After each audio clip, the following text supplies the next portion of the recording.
You know what? I can watch Total Divas anytime I want. It'll be on YouTube probably within the hour after it airs. So I'm going to read A New Home 3. The Quest for the Lost Locket. It's the story I'm working on with a poetic heart, the man who created this series. He wrote the prologue, I did not. Plans changed, I figured he should, because it's his story. I did come up with the idea for Toby to be an Equestria Girls. I came up with a name. He wrote the prologue. I'll let you figure out which one's more important. To me, writing is more important than idea making. Well, that could be debatable, but writing the prologue is definitely more important than naming the story. And that's really big, the name of the story, but he wrote the prologue, so for right now, he's the main guy, not me. I came up with the name and the concept, but he made the prologue, so he's the head honcho right now. I'm going to read the description because, you know, I gotta have 1,000 videos. I'm determined. So, the description's pretty long. 2 years have passed since Toby arrived in Equestria. He's now 8 years old. On a beautiful spring day, he's invited along with his family to the Crystal Empire by Princess Cadence and Prince Shining Armor, his aunt and uncle. They give him a tour of the Crystal Palace, where he stumbles upon a strange-looking mirror. Letting his curiosity get the best of him, he wants to get closer to the mirror and take a closer look at it. However, he trips on the platform that the mirror sits upon, and in doing so he loses the one thing that reminds him of his deceased mother, his locket. Pleading with his mama and Fluttershy, he asks her to let go and retrieve his missing locket, being warned that the mirror will send him to a strange new world. Reluctantly, Fluttershy allows Toby to go alone, because Toby believes that he needs to do it on his own so he can become brave and strong. After he steps through the mirror, he ends up in a strange world inhabited by humans, who have the same appearance as his family. How will Toby react when he learns that these humans may look like his family, but in reality they don't even know him? Can Toby retrieve his locket in time before the portal closes for good and becomes trapped in this world forever? A collaboration I'm working on with Fred2266. Jason, the description's good. I just think you should shorten it a little bit. I think you're giving away a little bit too much. I mean, I'm not perfect either, but I think you should just shorten it a little bit. I don't know. Just make it shorter. That's what I can say. And also, I would take away the random tag. I would take away the random tag. There will be comedy, but not random. And he just messaged me, saying that when I'm done reading, I should tweak it a little bit if I need to. Well, so far, just the description a little bit, and, take off the random tag. Other than that, well, let's just get started. The prologue, it's not even been, submitted to FinFiction yet. I'm the first person to ever read this. Jason kind of read it, but, you know what I mean. You know what I mean. The password is, I'm not telling you. Figure it out. Okay, here we go. Okay. It was a beautiful, calm spring day in the land of Equestria, as morning birds of each region greeted the day with their beautiful melody. In the town of Ponyville, while most of the town's ponies were outside tending to their gardens or simply enjoying a morning stroll, Fluttershy and Toby was having breakfast. As she ate, Fluttershy couldn't help but smile warmly at the small human child who she adopted as her son 2 years ago. He may be 8 years old and growing up, but he's still my precious little one. He's endured so much, first with that foul beast of a father of his, then that she-pony Chrysalis full-napping him, using him to try and rule Equestria, yet for all that, he remains the sweet little boy I've come to love with all my heart. After she finished her breakfast, she looked over at him. Toby, sweetie, do you have everything packed for our trip to the Crystal Empire? He looked up from eating his scrambled eggs, giving his mom a bright smile. He nodded. He's a little bit older. Should I change his... Let's give his voice a little bit more bravado. He's growing up. It used to be, yes, Mama, I am ready. Now we're going to do, yes, Mama, I am ready. Okay. Yes, Mama, I can't wait to go to the Crystal Empire to visit Aunt Cadence and Uncle Shining. He went back to eating his scrambled eggs, finishing up the last few bites. He gathered his empty plate as Fluttershy gathered hers, and they headed into the kitchen to get the dishes washed. Sorry, southern accent, washed and not washed. Fluttershy pulled a chair over to the sink beside her for Toby to climb up on. She smiled warmly at him as she performed the washing of the dishes. The washing of the dishes! an ancient... the washing of the dishes. An amateur guide. That's funny. See? That was probably unintentional comedy, but it's still funny. While Toby dried them off with a dish towel. I know what I'm not changing. The washing of the dishes. I'm leaving that in forever. While they were cleaning, Toby looked over at his mom curiously. Mama, what's the Crystal Empire like? He placed the dried dishes back into their respective cabinets. Fluttershy giggled lightly at his curiosity. Well, sweetheart, the Crystal Empire is like a small kingdom just like Camelot. It's just north from here. All the ponies that live there are made out of crystal. They're all connected together through the crystal heart, which is the energy source of the entire kingdom. A wondrous smile formed across his face. Oh, that sounds neat, Mama. His smile slowly turned into a small frown as he dried off the last remaining dish and placed them in the cabinets. He turned to his mom, letting out a heavy sigh. Mama, do you think that the ponies of the Crystal Empire will like me? Oh, you won't be here that long. There, or here. You won't be anywhere that long. Except, Fluttershy frowned at the question, scooped her son up into her forelegs, embracing him close. She held him underneath his legs with a foreleg, resting his back against the crook so she could look into his eyes. She leaned in, nuzzling him gently on the cheek. Toby, sweetie, of course the crystal ponies will like you. There's nothing to be worried about, I promise. There's a lot to be worried about. They're just as nice as the ponies here in Ponyville and the ponies in Camelot you've met. She gave him a reassuring smile, rubbing at his side soothingly. He gave her a warm smile, hugging her around her neck. Okay, Mama. Fluttershy sighed warmly while she held her son comfortably in her forelegs, rubbing along his back. After a few more minutes, they gently broke the hug, and she placed Toby on the floor. That's my baby boy. Now let's go get our bags and double check to make sure we have everything. We'll go meet the others at the train station. He looked up at her, nodding, and they exited the kitchen to go upstairs. After double-checking their saddlebags, Toby and Fluttershy returned downstairs with Angel waiting for them.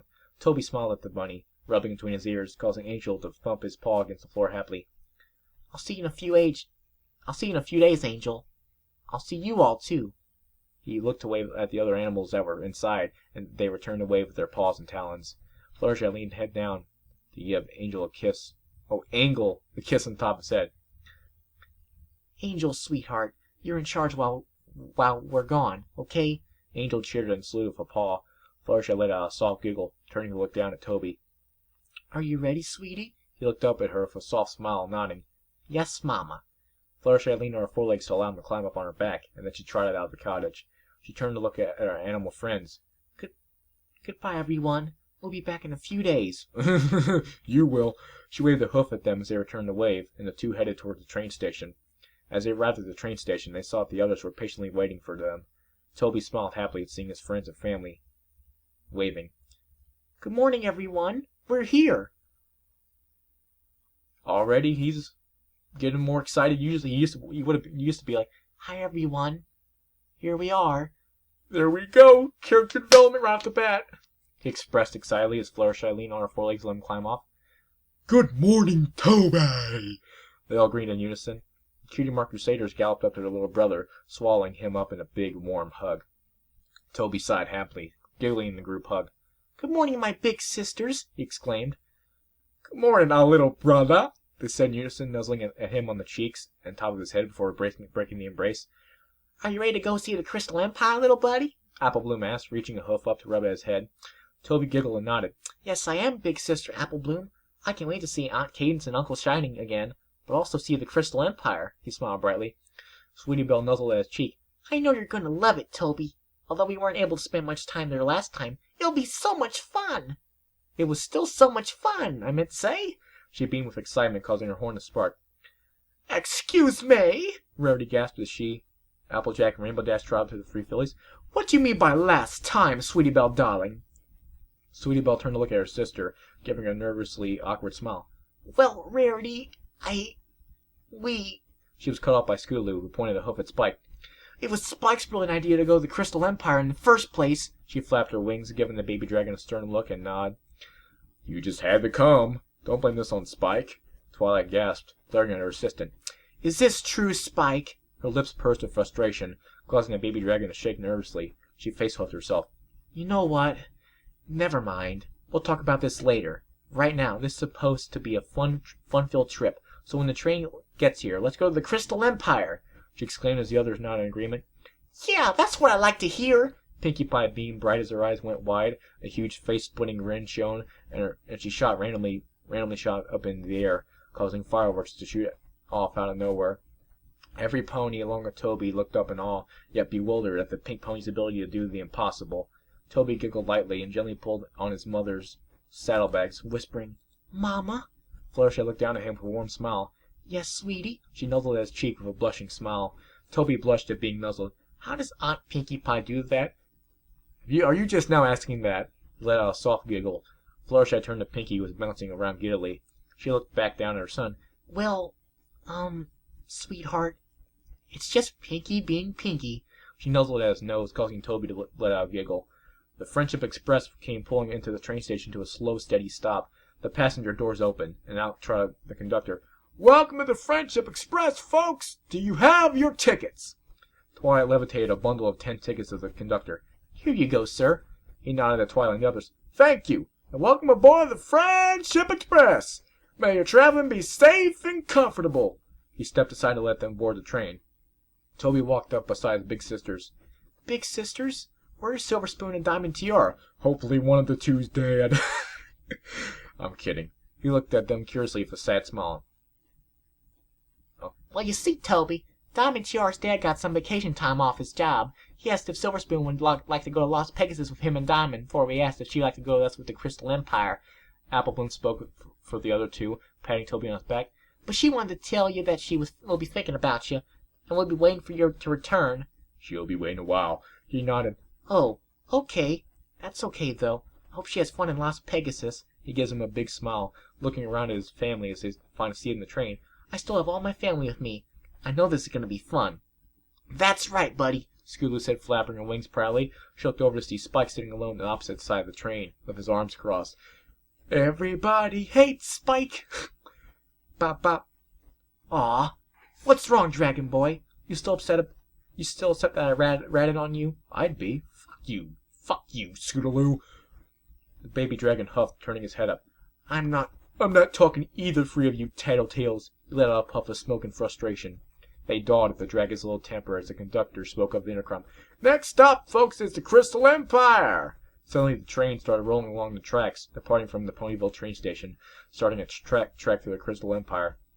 After several minutes, the Friendship Express pulled up to the train station of the Crystal Empire. The doors opened, and the group of ponies and human child exited. They were greeted by Princess Cadence standing on the dock. A warm smile spread across her face as she saw her sister-in-law, her friends, and her little nephew. "Cadence!" Twilight said excitedly. She galloped up to her, hugging her around the neck. "Hello, Twilight," Cadence replied. They broke the hug to perform their greeting when Twilight was only a filly. "Okay, this is what I like. Equestria girls did not do this when Twilight and Cadence met." "Maybe it's because they thought since Twilight was a princess that she doesn't need to be doing sunshine. But I liked it. It was very cute. Thank you, Poetic Heart, for doing this." Sunshine. What's wrong with me? "Sunshine, sunshine, ladybugs awake. Clap your hooves and do a little shake." They giggled afterwards, and Cadence nodded her head to the others. "Welcome back to you, my friends." The other elements of harmony, the CMCs, Spike, and Toby bowed their heads respectfully. Cadence beamed when she spotted Toby. "Hello, my little nephew. Come here." She motioned with a forehoof. He smiled happily, walking up to her. "Hi, Aunt Cadence," he said happily as he gave her a big hug around her neck. He sighed softly as he laid his head on her shoulder. She patted him on the back with a hoof. "Welcome to the Crystal Empire, Toby. Your Uncle Shining is at the castle waiting for us to arrive." She rubbed along his back some more, gently pulling apart. She gave him a warm smile. "Would you like to ride on my back, sweetheart?" Toby smiled up at her, nodding. He turned to look at Fluttershy. "Is it okay if I ride on Aunt Cadence's back, Mama?" "You've been doing it to me for the last 2 years, man. I don't fucking care." That's what she's thinking. Fluttershy nodded. "Of course it is, sweetie." She gave him a warm smile. Alright, I had to message him again. Fluttershy nodded. "Of course it is, sweetie." She gave him a warm smile. Cadence leaned down for him to climb up. She looked back at him, giving him a warm smile. "Okay, my little nephew. Hold on." She spread out her wings carefully, and Toby gently wrapped his little arms around her neck. She patted at his hands as she gently flapped her wings to hover into the air. The others smiled up at the princess and Toby as she flapped her wings and flew towards the castle. Fluttershy hovered into the air along with Rainbow Dash, Scootaloo, and Twilight, who all followed Cadence in the air, while the others trotted on the ground. While in the air, enjoying the calm wind blowing against his skin, Toby looked down to see the crystal ponies trotting along the streets, looking up in admiration for their princess.